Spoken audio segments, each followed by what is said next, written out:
what is the baseball hour, and what does a week go by in the summer without one side rejecting the other's offer? Man, oh man. I take a lot of glee in this sense. I was all over this one. I told everybody, not a dime. That was going to be the players' mantra. Not a flippin' dime.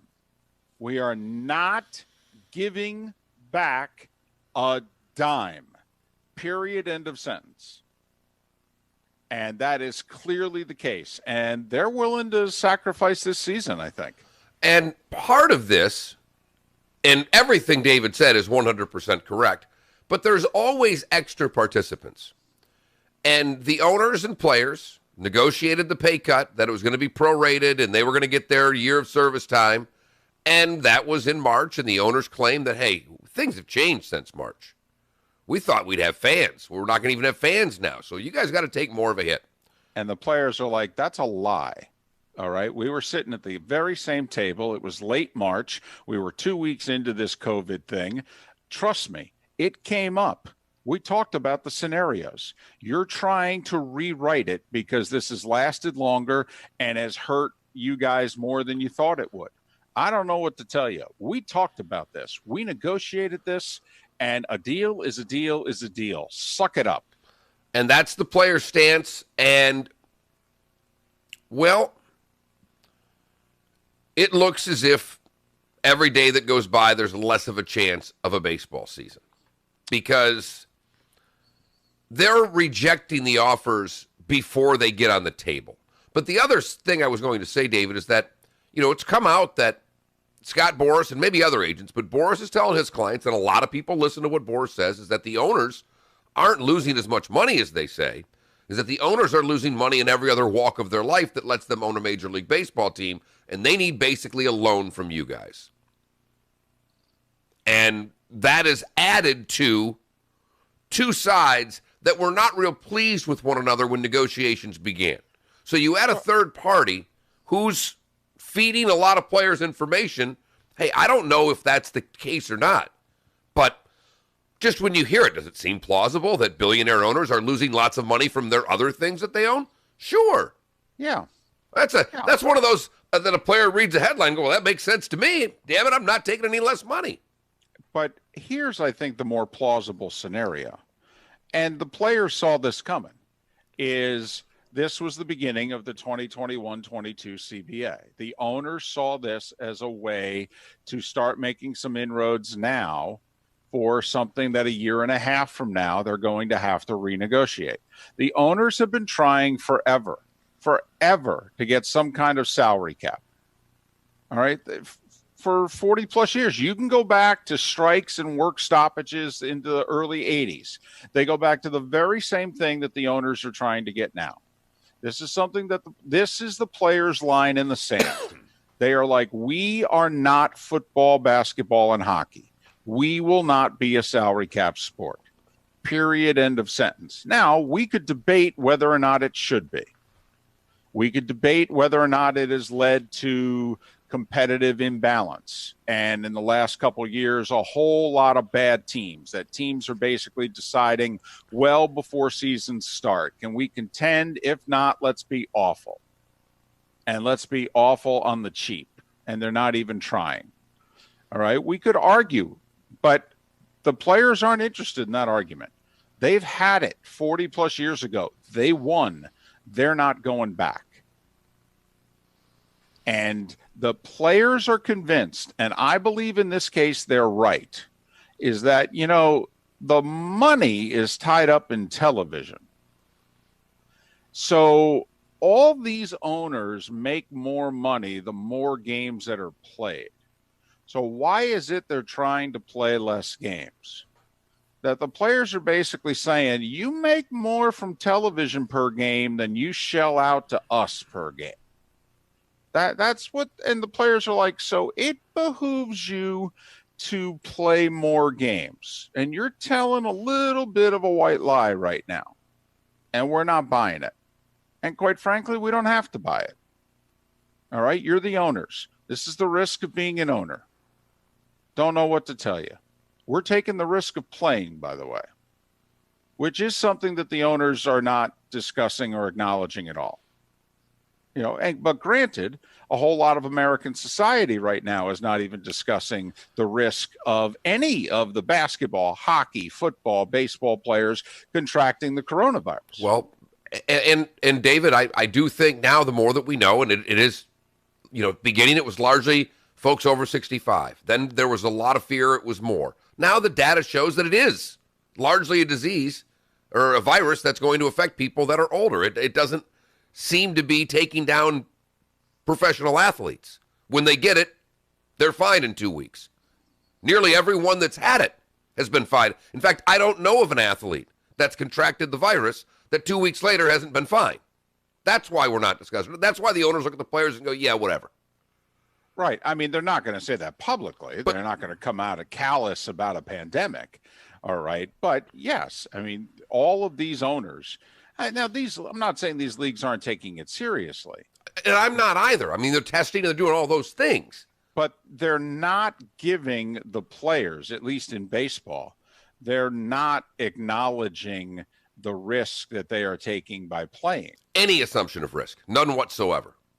Even when just yesterday, baseball was talking about having to redo locker rooms and how it is they're going to do. It was baseball that just late last week announced that broadcast teams will not go on the road this year.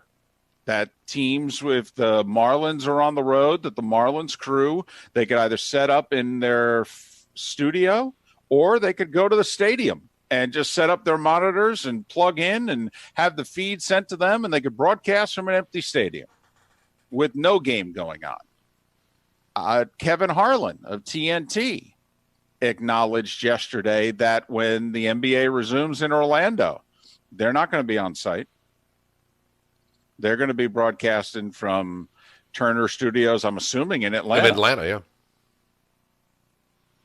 Now, I got to be honest.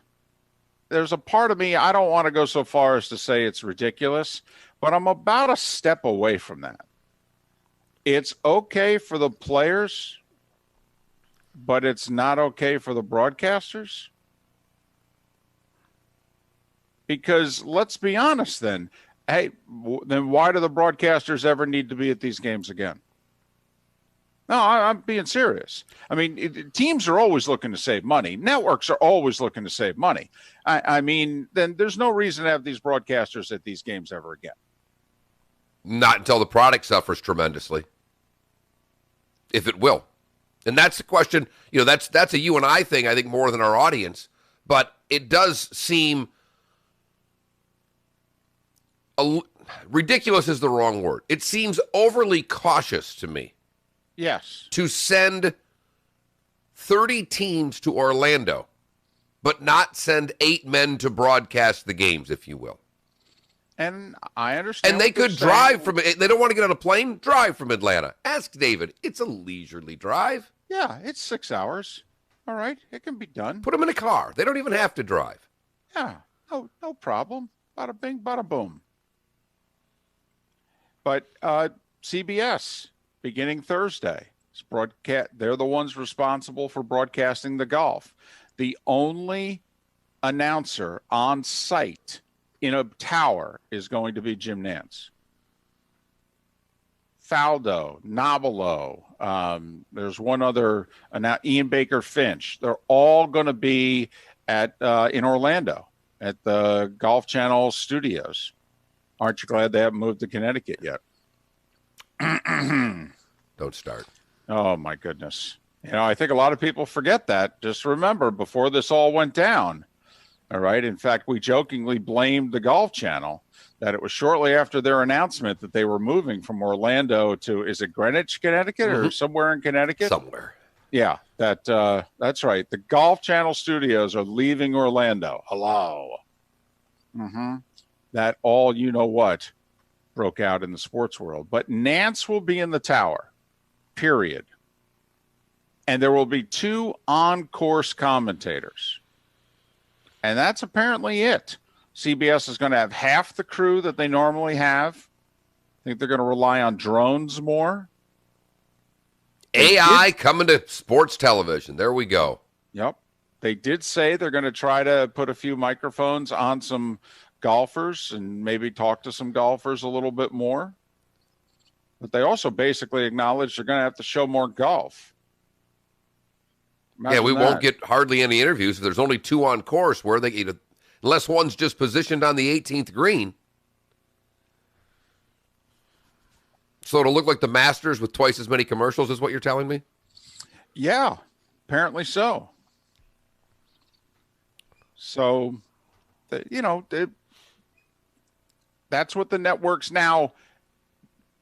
Will the networks loosen up when there are fans in the stands? I mean, there's a memo or a letter or whatever you want to call it that's circulating in and around Oxford, Mississippi, in which apparently Ole Miss has let their faithful know, this Vaught Hemingway, as far as we're concerned, we're going to pack the place. Well, Jeff Cameron on our show yesterday, I thought the one thing he said in talking about Florida State that resonated with me, David, was, hey, the students are the first ones at the football games. If we're putting them back on campus, they can go to the football game. You got that right. Thank you.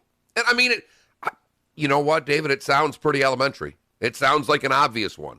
But it's nice to hear more people saying it. Because then once we put the students in the stands, the alumni are going to say, why not us?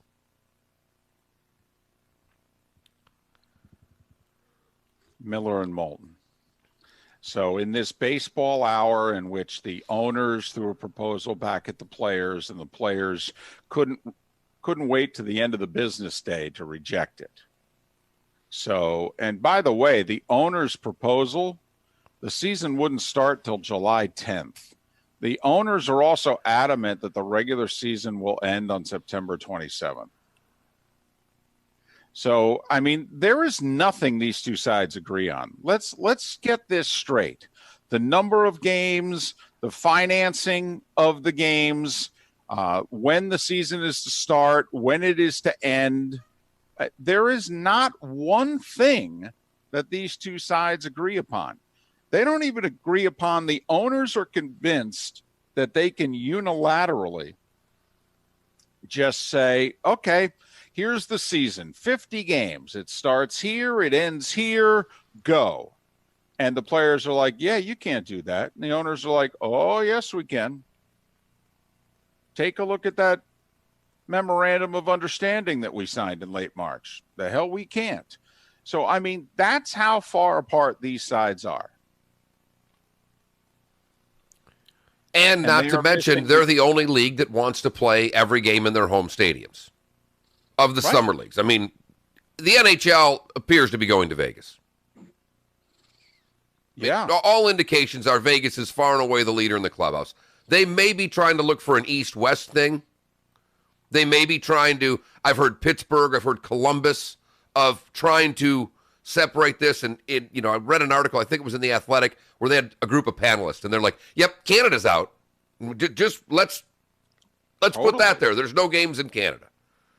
So, and Minneapolis was brought up as well, and I've always thought that would be, with the amount of rinks there, would be a feasible place to have the NHL play. But they're going to play baseball, apparently, in 30 stadiums.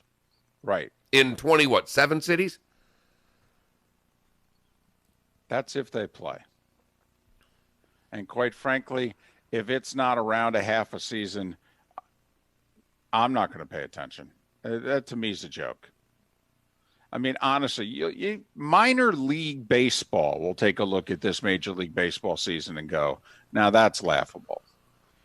You calling that a season? Well, and it's the one thing living in a minor league town that still kind of rings between my ears almost daily is when we come out of this in 2021, from the minor league standpoint, for the 2020-2021 hockey season, for the 2020-21, even just the G League will be fine.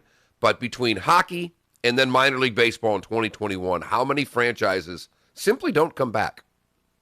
Right. And how many cities end up losing their teams?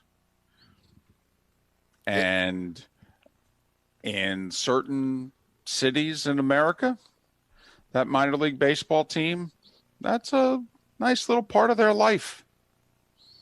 That's where people go 40, 50, 70 times over the course of 3 or so months. And a few thousand of them every night get together. And, it's almost like a sense of community. Miller and Moulton on this Tuesday. Thanks so much for being with us. 479-5551 is how you can chime into the show via the Williamson Brothers Marine and Roofing text and talk line 479-5551. Make sure you sign up for the Miller and Moulton YouTube and Twitch TV channels. They are interactive and they are free. The starting five on the other side. Good show lined up for you today. Pat Kerwin will join us in the 8 o'clock hour to talk all things NFL. We'll also head out to Iowa, the top of the 8 o'clock hour, and we'll try to get the skinny as to what the heck is going on with Kirk Ferentz's program. And has this been a dirty little secret, or is this a shock to everybody in and around the program? Boy, 8-4 every year could go right to 6-6 in a hurry, David. Yes, it could, Mark.